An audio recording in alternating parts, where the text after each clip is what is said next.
à componente de investimento. Portanto, basicamente, neste momento, fazendo um bocado, pegando aqui também no conjunto das projeções da OCDE, e neste momento o quadro racional também está baseado aqui em 2 ou 3 tópicos que destacamos neste momento. Por exemplo, a par daqui da baixa taxa de inflação, digo que hoje também foi revista pelo BCE em baixa, a propósito de uma apresentação por parte do seu presidente, o Sr. Mário Draghi, que revelou em baixa as perspectivas de inflação, relativamente também àquilo que são as projeções da OCDE, tem o valor que tem, mas são um apontamento também relevante.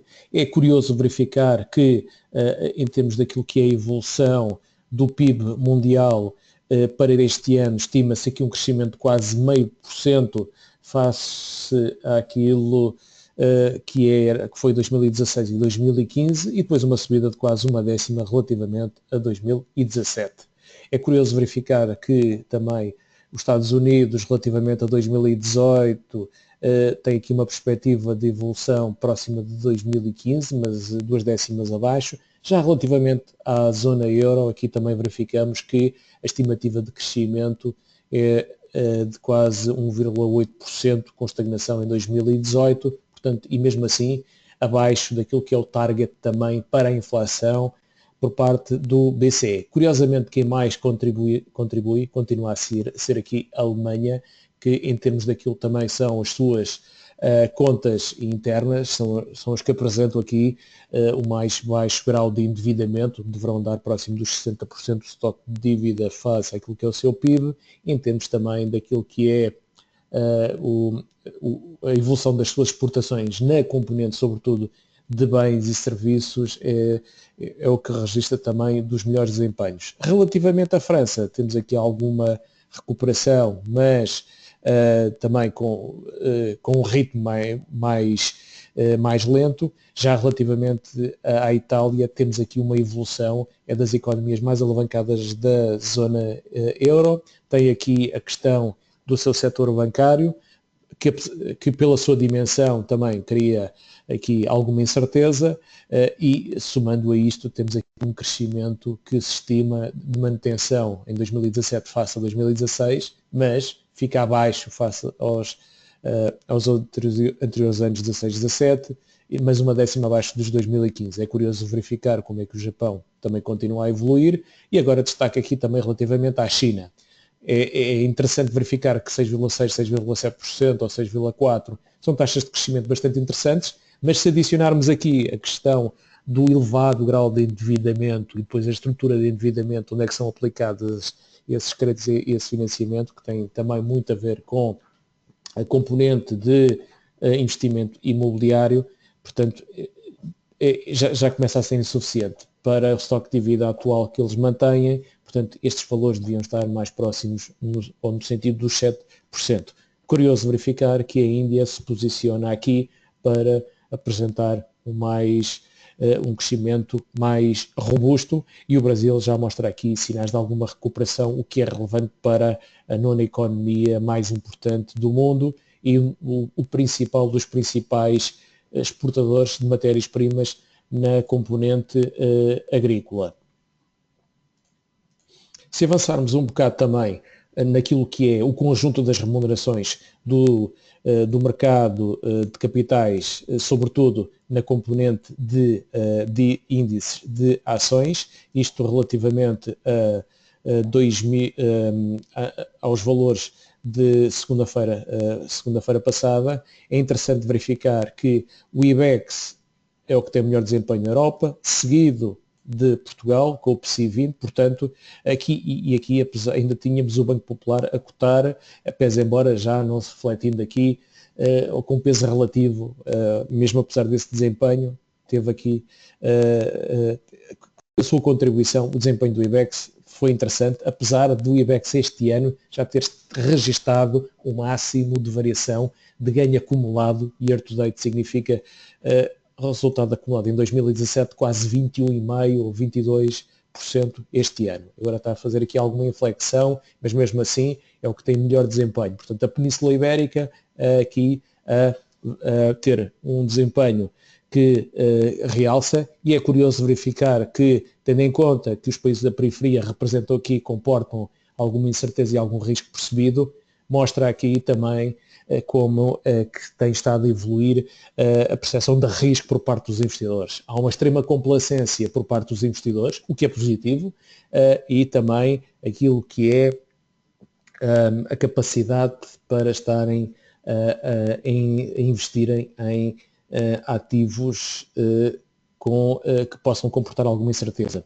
O DAX está aqui com um ganho de quase 11,7%. Agora, numa perspectiva menos positiva, será interessante verificar que temos aqui quer Toronto, quer a Austrália e o Brasil. Curiosamente, estamos aqui a falar de economias mais dependentes da evolução das matérias-primas. Aqui a China surge com quase 4,8% e aqui estaremos a falar sempre na moeda local. Se fizermos a conversão para a euro, provavelmente teríamos aqui um outro posicionamento e um outro rebalanceamento. Mas para já, para um investidor em euros, sobretudo com mais presença na alguma Europa Central e relativamente à Península Ibérica, curioso verificar, temos aqui alguns valores de recuperação. Podem-me dizer, o PSI 20 esteve em mínimos deste século, é verdade, e observamos aqui, registramos aqui alguma recuperação, mas principal sinal deverá ser de que existe uma extrema complacência por parte dos investidores e mostram aqui alguma capacidade para irem gerindo risco. Em termos daquilo que são os setores, e neste caso vamos dividindo aqui relativamente ao Eurostock 600, relativamente à Europa e também relativamente aos Estados Unidos, aqui vamos recorrer àquilo que é ao S&P 500. Será curioso verificar que em 20 setores, 18 apresentam valores de ganhos, sendo que os que têm aqui melhor desempenho são os de tecnologia, os bens de consumo corrente, por parte das famílias, os serviços financeiros e as viagens e lazer. Será curioso verificar qual é a composição, portanto, o ganho máximo em termos de setores é quase 19%, sendo a perda pior com 6,7%, portanto, tudo é em euros, o que dá aqui também a dispersão não é tão grande. Se agora verificarmos como é que está a evoluir o mercado em termos de setores nos Estados Unidos, verificamos aqui um grau de dispersão maior. Verificamos aqui que, por exemplo, relativamente aos setores de jogo, relativamente aos cuidados de saúde, fornecedores de cuidados de saúde são os que registram aqui melhores desempenhos, com 2 dígitos, quase uma média de 40%, mas mesmo assim em 20 setores temos 7 positivos apenas, os outros 13 tendo um desempenho menos construtivo, e aqui a extração de óleo e crudo e gás, uma perda de 33%,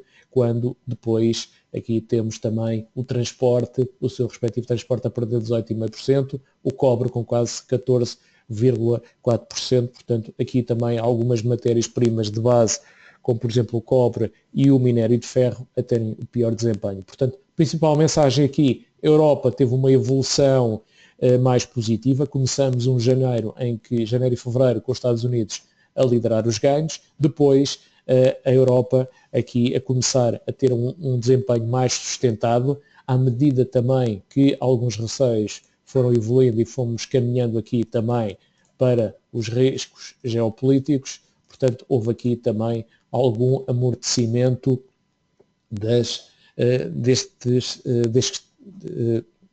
riscos e um desempenho mais consistente. Portanto, podem verificar que há aqui mais homogeneidade. Se verificarem a média dos principais setores é 8,2, a mediana 9,2. Já relativamente na Europa, já relativamente ao S&P 500, a média é de 1,2 e a mediana é negativa. Portanto, podem verificar que há aqui alguma amplitude de variação, com a Europa a ter ganhos mais consistentes. O que é que esteve uns 3 ou 4 inputs daquilo que esteve a orientar mais também a evolução ou a nortear mais também a evolução das decisões de investimento por parte de quem toma decisões, ou quer de curto, médio e longo prazo, na seleção de ativos. Tem sido também aqui um bocado,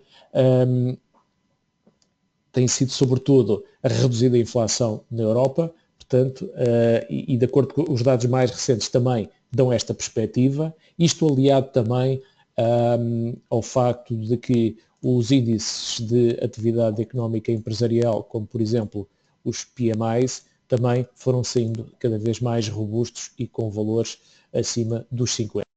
Depois, para além dos PMIs, tivemos outros dados subjetivos, como os dados da confiança, que também foram mostrando aqui alguma solidez e que também permitem ter aqui uma perspectiva de que a atividade económica e o crescimento económico poderão ter aqui alguma sustentabilidade, não só no consumo interno, mas também por via das exportações, apesar de não serem crescimentos muito acelerados, mas provavelmente com menor ritmo, mas mais sustentados. A manutenção das baixas taxas de juro nos próximos anos também tem estado a condicionar as decisões de investimento e a maior probabilidade aqui de uma japonização da economia europeia. Isso significa o quê? Haver um espaço também mais longo e dilatado de manutenção das taxas de juro, apesar de poder haver aqui algum recalibramento ou retemperamento também dos programas da recompra de ativos.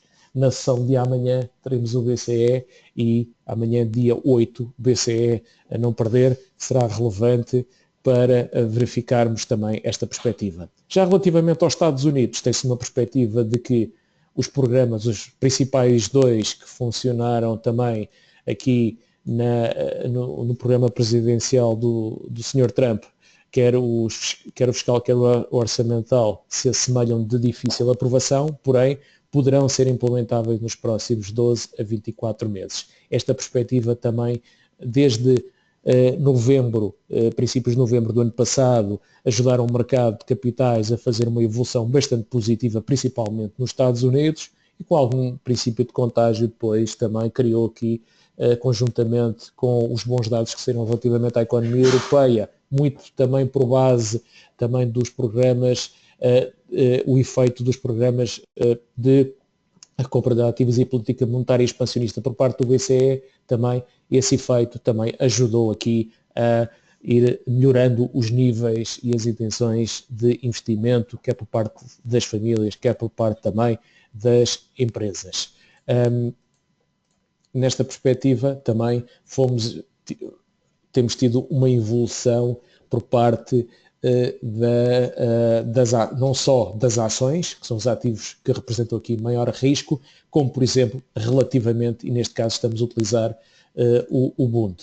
Os Bunds, curiosamente, estimava-se que pudessem dar aqui uma indicação de uma subida de taxa de juro a prazo, porém estamos a verificar que, e aqui verificamos em 360 minutos ou 6 horas, que ele tem estado a evoluir no sentido da subida, quando devia estar provavelmente a equacionar aqui uma descida, isto é, uma descida do Bund significa uma subida da sua taxa de juro implícita, significaria que o BCE poderia, portanto, os investidores estariam a descontar que o BCE a prazo iria fazer aqui uma subida da taxa de juros. Porém, não é isso que se está a verificar. Quer relativamente à evolução do Bund, quer relativamente à evolução dos Treasuries norte-americanos, portanto, dívida também soberana dos Estados Unidos num mesmo prazo, a 10 anos, tem estado correlacionado positivamente nos últimos meses, 3 semanas, positivamente com o mercado acionista. Costumam ser fenómenos temporários, mas estão a durar algum tempo, em que ambos estão a seguir o mesmo sentido e que reflete aqui que quer a Europa, quer os Estados Unidos poderão ter aqui uma manutenção das taxas de juro durante mais algum tempo, face àquilo que seria esperado. Mesmo assim, nesta perspectiva, o mercado continua a descontar que a Fed, na sessão de 14 de junho, na próxima semana, possa efetuar uma subida da taxa de juro para 1% e 1,25%, mas a próxima subida não será, depois de julho, já não será em setembro, mas sim em dezembro, e assim teríamos as 3 subidas previstas para este ano. Se olharmos para aquilo que é o conjunto também das obrigações investment grade, quando dizemos investment grade significa aqui que são aquelas obrigações que têm rating, que têm notação de risco, que vai desde o AAA até o CCC. Verificamos aqui que está patente que elas negociam, portanto estamos a falar em obrigações emitidas a 100% e que estão a cotar a valores acima dos 100%. É claro que temos aqui algumas que, por exemplo, há aqui uma com 64%, mas provavelmente porque também reflete aqui uma outra perspectiva. Mas aqui no global e em média, a maior parte das obrigações transacionam acima dos 100% e traduzem yields, taxas de juros implícitas, portanto, em média baixas, apesar de podermos ter aqui algumas com uma Valiant Pharma ou aqui a Oldix, mas são situações diferentes, com uma notação de risco também diferente. Aquelas que têm de AAA até CCC têm aqui e com uma maturidade mais reduzida. Não estamos a falar desta BBB que para 2075 o cupão, os cupões mostram-se comprimidos. Isto é, os prémios de risco relativamente às obrigações com baixo risco percebido e com uma maturidade mais curta, negociam bastante acima dos 100% e com as taxas de juros implícitas esmagadas. Se olharmos para a dívida perpétua, também aqui, portanto, dívida perpétua é dívida que não tem maturidade, apesar de haver aqui espaços para poderem ser recompradas ou antecipadamente amortizadas em janelas de liquidez, caso se justifique por parte do emitente. Aqui também veremos aqui alguma compressão face àquilo que é o prémio de risco inerente a uma perpétua. Portanto, nestes dois cenários estamos a verificar que continua a haver aqui alguma procura por obrigações, principalmente as que têm notação de risco e menor risco percebido. Relativamente ao que referíamos, não só as ações têm estado a evoluir de uma forma bastante positiva, como podem verificar aqui a cinzento, temos aqui a evolução do DAX, que caminha no sentido aqui dos 13 mil pontos, e o Bund que começou a fazer também uma recuperação a partir quase do meio do segundo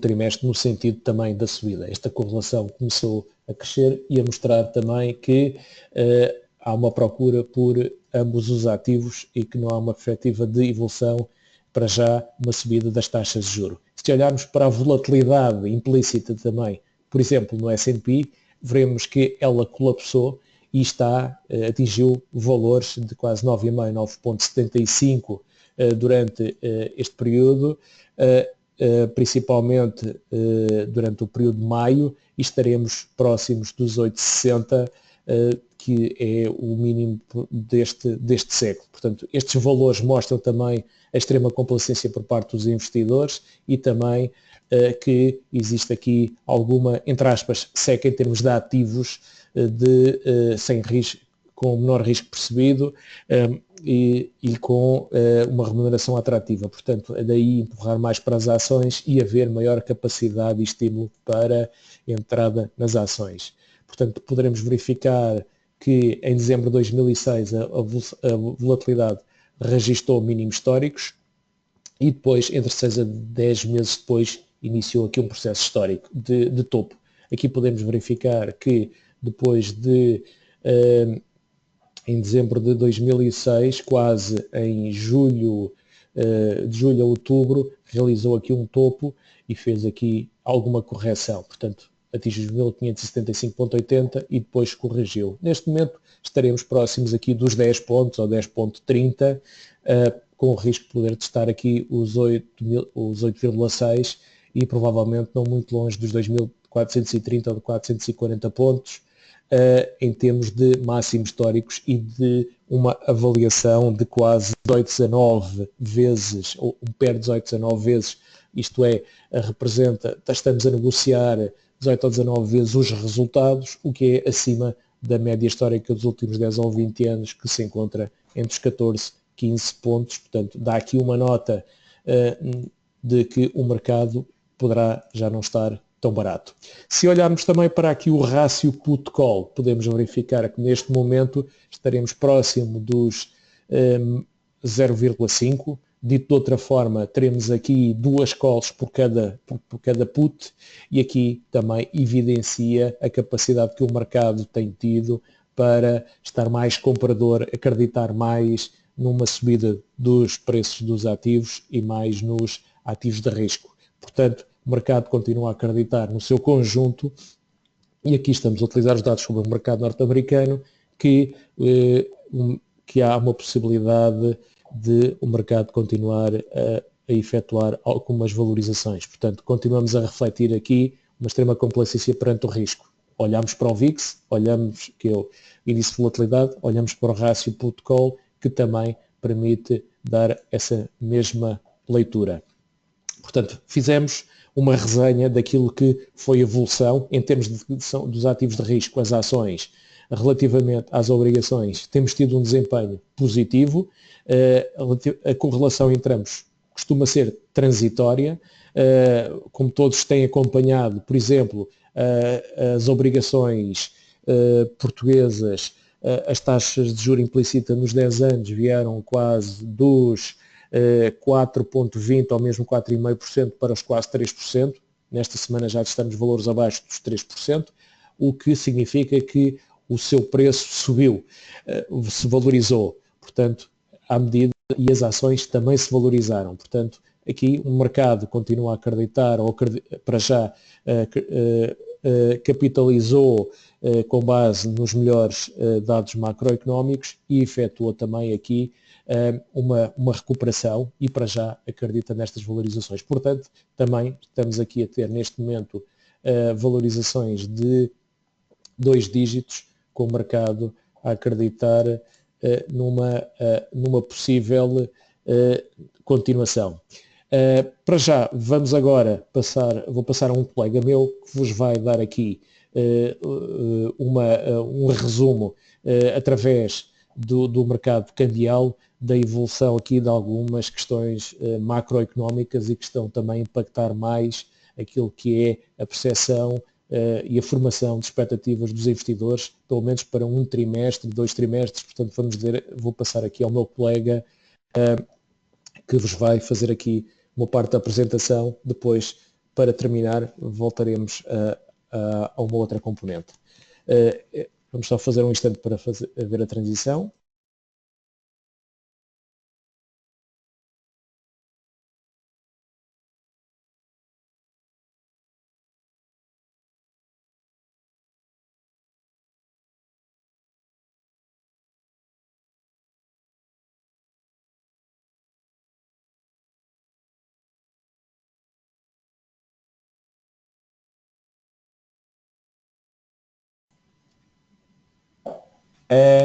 Isto numa altura em que podemos analisar que o canal ascendente mantém-se, não sendo com um ênfase tão elevado como o do euro-dólar, mantém-se o canal ascendente, no entanto, com níveis sempre muito idênticos, com pouca volatilidade, dizendo assim melhor. Isto pode até ser confirmado pelas médias móveis. Como vemos, as médias móveis encontram-se sempre perto umas das outras, sem grande volatilidade e sem grandes rasgos.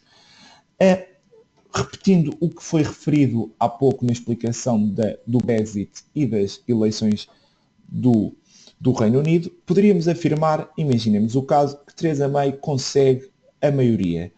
Teríamos aqui uma valorização do cable para os 38,20% de Fibonacci nos 1,30. Era mais ou menos esta resistência que poderia ser quebrada, que tanto está a custar ao cable poder quebrar, que a última vez que a quebrou foi mais ou menos em 2016. Portanto, esta resistência seria importante para o cable, quebrar para poder manter o aspecto de valorização. No entanto, de referir que, caso May não consiga a valorização, não consiga a maioria absoluta, e apenas consiga ganhar e ter que fazer coligação com os outros partidos, poderíamos afirmar que o movimento mais possível para o cable fosse cair para os os 1.20 e aí talvez quebrar o canal ascendente que tanto processou, porque começou desde janeiro. É um canal ascendente já bastante longo. Após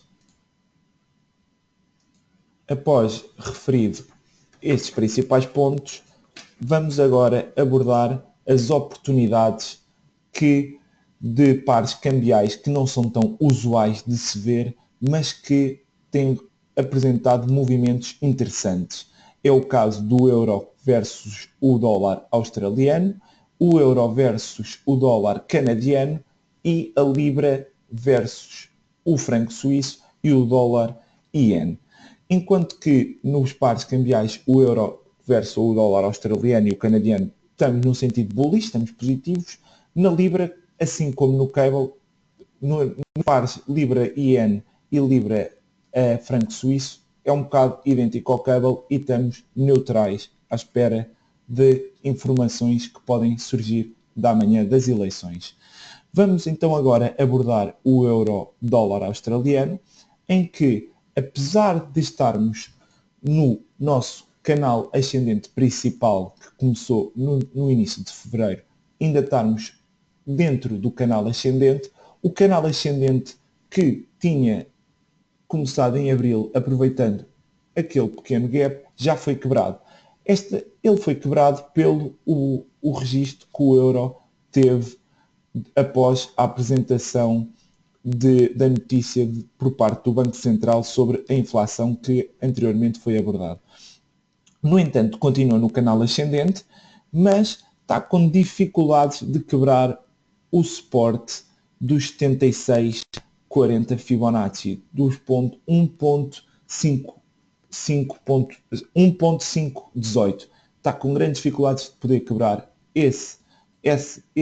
essa resistência, não suporte, peço desculpa o meu erro, e de certa forma pode ser algo importante ter em conta. Está sim, com dificuldades de quebrar o suporte dos 61,80 em que conseguiu, mas não deu continuidade. Vamos ver o que é que nos reserva nos próximos dias, se consegue ou não conseguir quebrar essa resistência, esse suporte dos 61,80.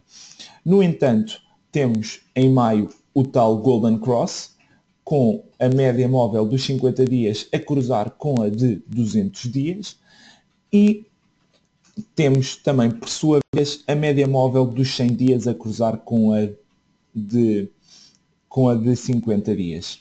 No entanto, poderemos estar a caminho do cruzamento de médias móveis dos 100 pelos 50 e isto podem ser indicadores que esta valorização pode ser para se manter.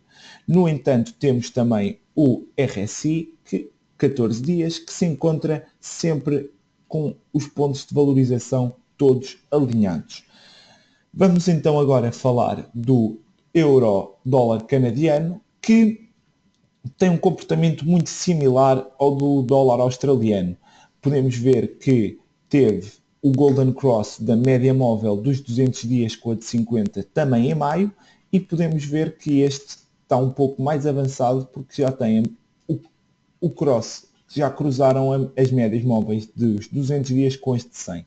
No entanto, neste par cambial temos também os dois canais ascendentes. Na primeira fase, o canal ascendente superior, que teve começo em fevereiro, ainda não foi quebrado, nem quebrado para cima, nem quebrado em termos da desvalorização, nem da valorização. Temos, por sua vez, o canal ascendente mais curto, como tínhamos para o dólar australiano, que teve início naquele gap de abril, e este ainda não foi quebrado e continua na sua possibilidade de criar mais uns rasgos ou outros de valorização. A dificuldade é mesmo, talvez, a possibilidade de chegar aos 161 de Fibonacci, aqui aos 1.55, pode ser um bom target e possibilidade de chegada. Agora vamos abordar na parte da Libra. Temos a Libra contra o franco suíço, em que esta apresenta um aspecto bastante similar ao do Cable, isto porque, como tinha referido, está um pouco na expectativa do que serão os resultados de amanhã. Esta encontra-se num canal já de outubro de 2016 e não consegue nem quebrar esta linha, este suporte que foi criado em 2016, em inícios de novembro de 2016, e nunca foi quebrado até agora. O mesmo pode ser dito por parte da resistência, que também começou em 2016, no início de novembro, e ainda não foi quebrada. No entanto, o mesmo indicador que foi usado para o Cable pode ser usado para aqui, onde as médias móveis mostram a fraca volatilidade deste par cambial, em que não há grandes rasgos tanto de desvalorização como de valorização. Podemos também ver que talvez os resultados de amanhã possam fazer com que este par consiga quebrar, consiga valorizar após ter estado aqui quase a quebrar o suporte desta linha já marcada desde 2016, possa vir a ter uma valorização e talvez chegar aos 38,20 Fibonacci.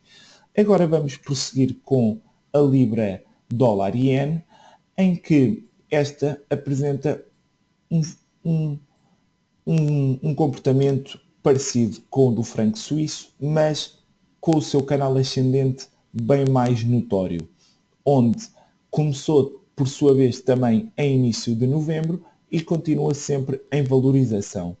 No entanto, este é um par que é preciso ter bastante cuidado, porque é um par que pode registrar várias sessões de valorização positivo, de alta valorização, como pode depois registrar várias sessões de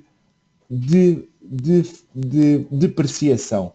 E isto tem a ver também com o fenómeno que se deve à diferença de valores entre divisas no âmbito da conversão cambial, em que um pound representa cerca de 141 ienes. Por enquanto, estamos apenas a fazer a análise.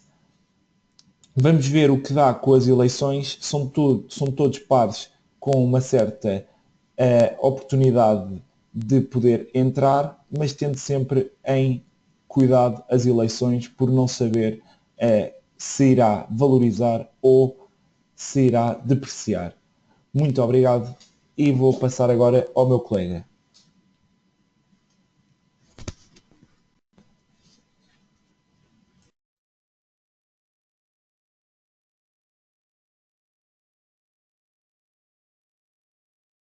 E então vamos fazer agora a transição, passando agora para,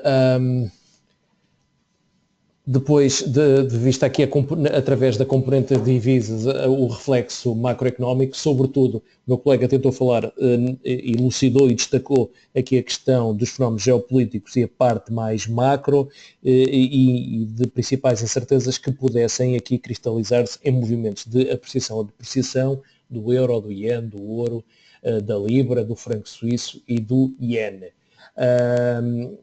Acho que ficou perfeitamente explanado e sintetizo que basicamente aqui os movimentos que podem ver, quer relativamente à evolução da libra a partir da manhã, tem muito a ver com aquilo que possa ser o espaço de incerteza, se aquilo que possa ser a eleição do atual executivo com maioria de que possa resultar aí uma forte probabilidade de um Brexit, ou ordenado, ou uma saída suja, digamos assim, entre aspas, e depois relativamente também à evolução daquilo que possa ser da incerteza relativamente aos mercados, que tivessem reflexo também numa apreciação quer relativamente ao franco suíço, quer relativamente ao iene japonês e também relativamente à evolução do ouro. Tendo dito isto, provavelmente destacaríamos aqui 5 pontos em termos daquilo que é chamada macrovisão. A elevada incerteza que existia no início deste ano foi substituída por um grau de complacência muito elevado, com o racional de tomada de decisão de investimento mais baseado na capitalização das boas notícias. Os fenómenos geopolíticos com as eleições europeias relativamente como começamos este ano, relativamente à Holanda, relativamente à França, foram mitigadas e retiraram o desconto com que negociava a Europa face à Europa e aos mercados emergentes. A valorização de 2 dígitos, em termos daquilo que é a evolução dos mercados de ações, levou os investidores a ter um sentimento de que estarão a gerir melhor as suas posições e de que estarão a ser mais assertivos também na alocação dos seus ativos. Portanto, isto é, aqui tendo uma exposição a trackers ou índices de ações, quer através de CFDs de índices, quer relativamente a contratos futuros, quer relativamente a futuros que vão seguindo os principais índices de ações ou setoriais, de uma forma de gestão passiva, trouxe melhores retornos. E no atual enquadramento macroeconómico, sobretudo na componente do PMI ou ISM, que são índices subjetivos que traduzem aqui a atividade económica e empresarial, foram mais positivos e deram aqui uma outra tração. É certo, como disse o meu colega há bocado, que relativamente também aqui alguns dados menos positivos já sobre a economia norte-americana, mas que traduzem também aqui alguns valores de correção, sobretudo quando a Fed vai dizer que relativamente ao primeiro trimestre espera que os dados sejam mais de alguma correção ou alguma estagnação que poderão ser compensados mais para a frente, é aquilo que teremos que, é a incerteza que pesa para a frente, mas para já os investidores veem com uma forma mais positiva. Também as fortes emissões dos monetários dos bancos centrais, quer relativamente à Inglaterra que mantém, quer relativamente ao Japão, aos Estados Unidos, criam aqui uma almofada muito grande que suportam as atuais valorizações de ativos e que compensam eventuais erros na escolha e seleção de ativos. Alguns pontos a destacar também, como por exemplo relativamente ao crude, tem estado a fazer aqui alguma correção e que na sessão de hoje já fez aqui também um movimento mais abaixo, quase no sentido dos 45 nesta quarta-feira, depois de conhecermos a variação dos estoques nos Estados Unidos. Portanto, perspectivam que possa ter aqui uns 40 dólares por barril, apesar de haver algumas estimativas para 30 dólares. Mas para já, se calhar, é mais fair falar entre 40, um movimento entre os 40 e os 50 dólares de variação relativamente aos próximos um trimestre, 2 trimestres. Uma nota que seria, no sentido da subida, a utilização do shale gas continuará a funcionar como um estabilizador automático. Porquê? Porque cada vez que o crudo vai subindo, aumenta aqui a produção por parte dos Estados Unidos e nessa perspectiva também aumenta a oferta e cria aqui uma estabilização no sentido da subida. Relativamente ao ouro, como o meu colega falou, tem sido aqui nos períodos de maior correção, os investidores têm aproveitado para assumir algumas posições ou para reforçar, aqui com stops abaixo desta média, deste canal ascendente, ou quiçá abaixo dos 1250 agora e depois das 1200 dólares a onça. Relativamente agora ao conjunto dos ativos que têm tido um desempenho menos positivo, será curioso verificar que o setor bancário, quer relativamente à Europa, aqui com o índice SX7P, quer relativamente aos Estados Unidos, o KBE azul, portanto, estes dois índices surgem aqui, nesta parte abaixo desta linha de tendência, quando os principais indicadores, como o S&P Eurostock 50, aparecem no sentido da valorização, enquanto estes setores bancários, o setor bancário surge no sentido da depreciação. Portanto, não têm sido aqueles que têm permitido capitalizar. Já relativamente ao crude, é mais ou menos o mesmo sentimento. É o setor que desde o verão do ano passado tem contribuído menos positivamente, enquanto o S&P tem aqui um sentido, evolui no sentido ascendente, já relativamente o crude tem feito aqui alguma consolidação e alguma correção. Portanto, dois setores que têm correspondido menos positivamente relativamente aos outros setores. É curioso verificar que neste momento, dentro daquilo que são as maiores capitalizações, a Apple atingiu pela primeira vez um máximo histórico de 800 mil milhões de capitalização. Portanto, estamos a falar de um título que negocia 6, 7 vezes o PIB português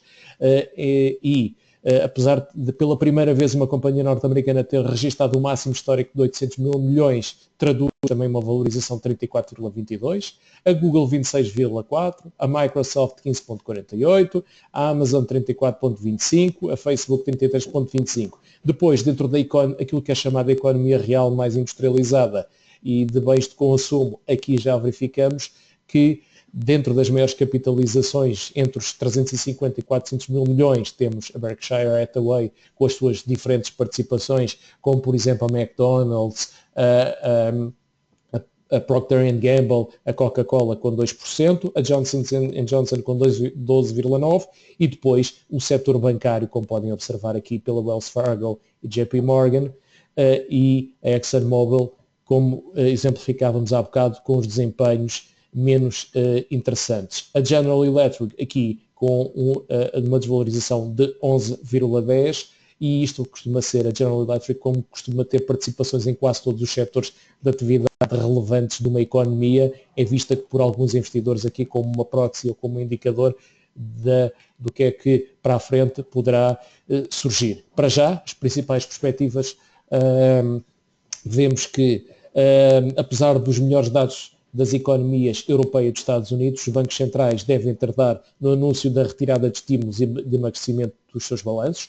Isso é notório através da evolução do índice de preços, que não melhora, aqui também por um impacto dos preços da energia, e por outro lado também tem a ver com o facto de que é necessário mais tração para o crescimento económico, se cristalizar mais esta evolução do ritmo e a velocidade do crescimento económico, que terá de ser mais acima dos 2%, entre os 2% e os 3%.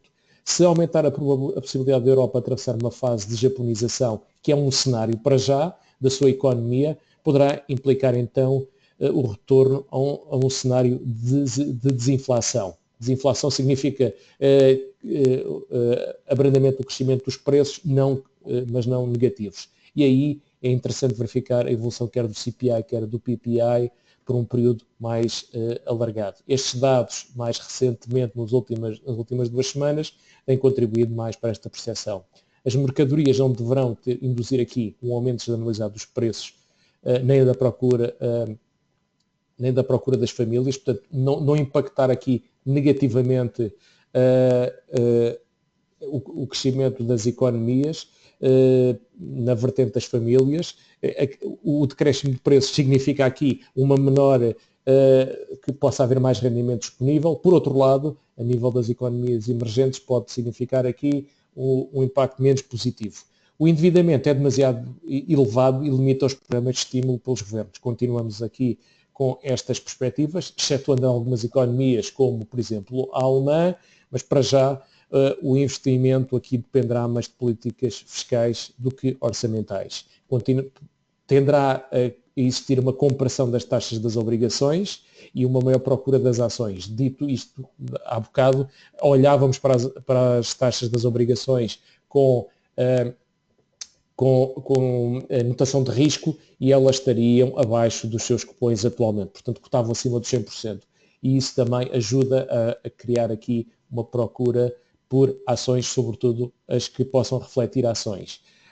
O valor, quero dizer, empresas que traduzem valor significam aquelas que têm mais capacidade de gerar retornos aos seus acionistas e têm margens de receitas mais elevadas e capacidade de autofinanciamento. O investimento das empresas poderá aqui ser menor e na componente da sua capacidade produtiva, e ser mais canalizado, portanto, o investimento mais canalizado para os programas de recompra de ações próprias, o que autoalimentaria aqui o ciclo de valorizações das ações e o atual mega ciclo de 8 anos que já herdamos desde 2009 e não sabemos qual será então o seu fim. Portanto, desde 2009 a 2017 temos aqui este período de 8 anos e meio deste mega ciclo. Veremos quando é que até quando é que ele poderá ter a sua duração. Para já, entre aquilo que são as ações que representam valor, das que representam crescimento, as de valor são aquelas que, do ponto de vista fundamental, estão mais equilibradas, entre grau de alavancagem e aquilo, e em termos daquilo que é a sua margem de receitas. Já as empresas de crescimento significam aquelas que estarão mais endividadas e mais alavancadas, e têm mais capacidade para gerar retorno em função do crescimento económico. E nessa perspectiva é interessante ver que desde a vitória de Trump, essas ações que representam o crescimento tiveram uma recuperação, portanto podem verificar que a vermelho são as que representam valor e que desde a reeleição de Trump houve aqui uma convergência e ultrapassagem do setor que representa crescimento. Porém, a prazo, se houver aqui algum crescimento de volatilidade, esta perspectiva poderá alterar-se e voltarmos então ao valor do que propriamente mantermos aqui no crescimento. Nessa perspectiva,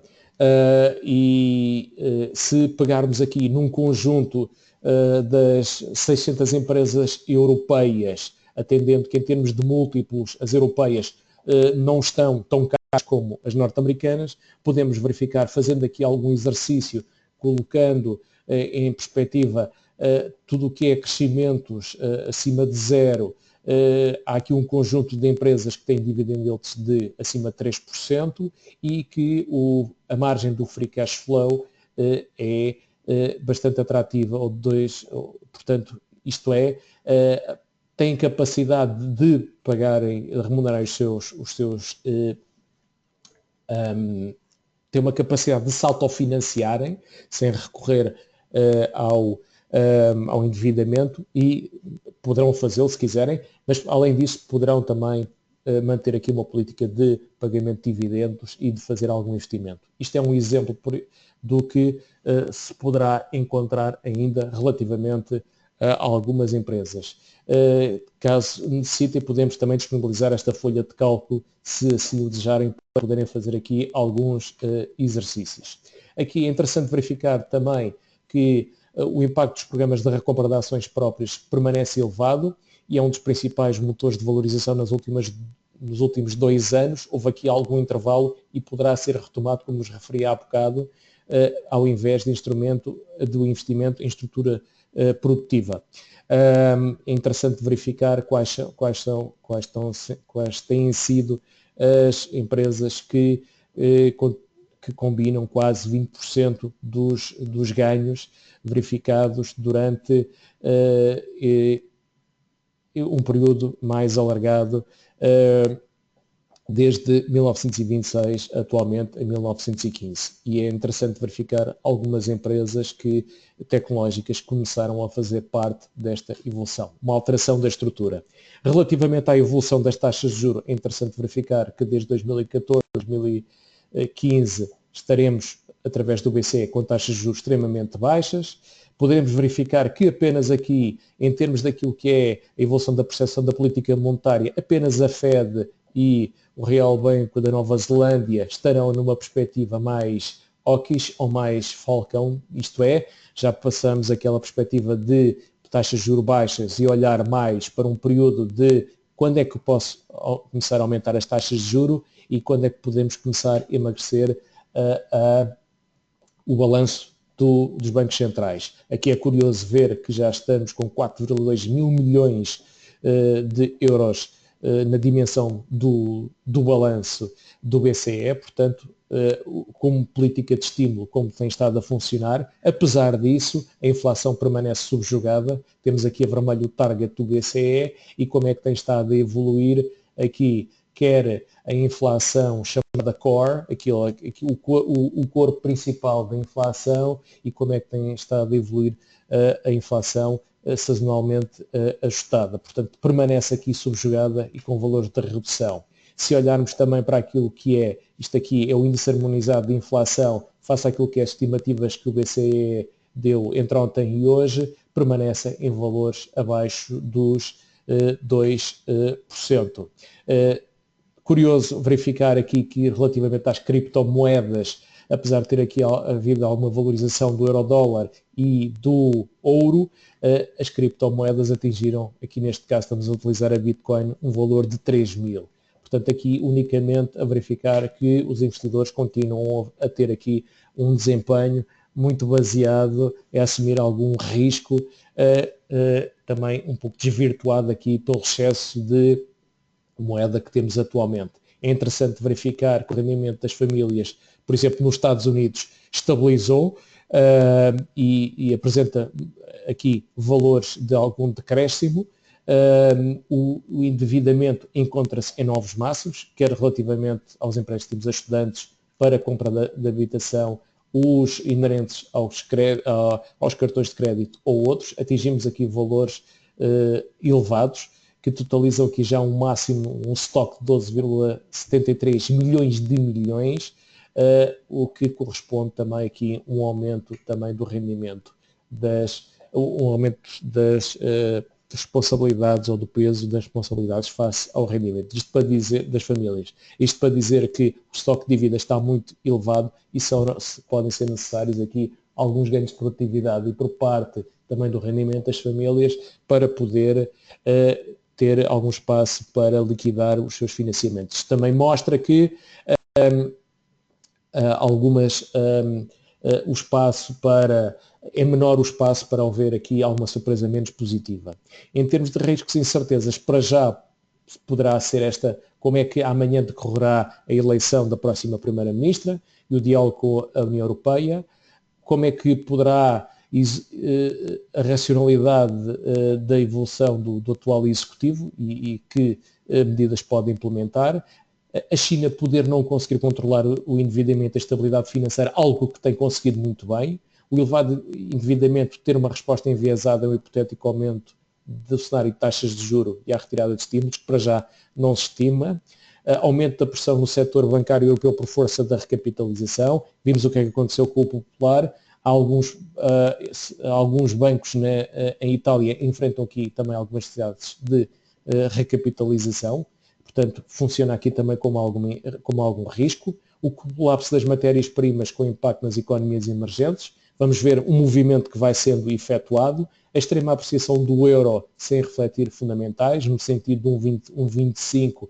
isso provavelmente teria aqui, de uma forma demasiado repentina, teria impacto na competitividade dos exportadores europeus, a avaliação dos ativos se descorrelacionar da evolução dos seus fundamentais, não haver aqui uma relação entre o que é a evolução das suas receitas, margem das receitas e o valor das suas cotações. Em termos geopolíticos, aqui o aumento dos protecionismos e a redução da livre circulação de pessoas e bens e serviços provocar aqui algum impacto na avaliação dos ativos. Portanto, para já, os investidores, depois deste primeiro semestre bastante positivo em termos de ações, como viram, sobretudo os da Ibéria, estão a aproveitar para os próximos 3 meses atravessar com maior liquidez e disponibilidade nas carteiras, uma mais conservadora e criteriosa utilização da alavancagem, utilização de derivados para proteção de carteira, como por exemplo o VIX, ou alguma opção, como estão em valor extremamente baixo e não existem quase, a volatilidade está extremamente subjugada face à média, tem sido utilizada aqui para proteger alguns ganhos, sobretudo agora nas carteiras que receberam dividendos. Há algum destaque para a utilização de estratégias neutrais e não direcionais e, sobretudo, uma monitorização frequente da carteira e um reequacionar das suas posições. Para já, o S&P permanece com um risco mais na subida do que propriamente na descida, mais com os investidores a acreditar nos 2.500 pontos e depois numa correção do que propriamente já uma inflexão. O DAX testa aqui um limite inferior deste canal ascendente que tem funcionado desde o verão do ano passado, com alguma possibilidade de recuperar. O PSI 20 mantém-se nesta correlação. Portanto, para já, esta mensagem é daquilo que daquilo que possa ser as principais incertezas. Para já, a maior parte dos investidores optam mais por continuar a participar e a seguir, sobretudo, os principais índices de ações, a capitalizar os ganhos. porém alguns mais conservadores e com assim não manter aqui alguns níveis de liquidez, apesar de estarem correlacionados com o mercado de capitais e sobretudo na componente das ações, vê aqui alguns fenómenos que possam ser de curto prazo e de implicar aqui algum ajustamento, como por exemplo a correlação positiva das obrigações com o mercado acionista, que para já não tem grande racional, mas isso faz com que comecem a olhar também para alguns ativos sem risco de privilegiar a liquidez, sobretudo num período de verão que possa aqui implicar aqui um acréscimo de volatilidade se o número de participantes baixar. Nessa perspectiva, portanto, alguns investidores a ficarem mais defensivos e provavelmente a reequacionar algumas posições, tornarem as suas carteiras, não é colocar tudo em liquidez, mas reequacionar e reafinando as suas posições. Pronto, era isto que tínhamos para apresentar. Foi bom ter-vos desse lado. Por favor, partilhem connosco eventuais dúvidas ou questões que tenham para este e-mail, apoioinvestidor@globalink.com. Quaisquer dúvidas ou questões são bem-vindas. Temos uma folha de Excel com o Eurostock 600 e alguns ponderadores estejam disponíveis para nos solicitarem através deste endereço, e esta apresentação deverá ficar disponível nos próximos dias no nosso site. Obrigado pela vossa presença, votos de bons investimentos e boa noite.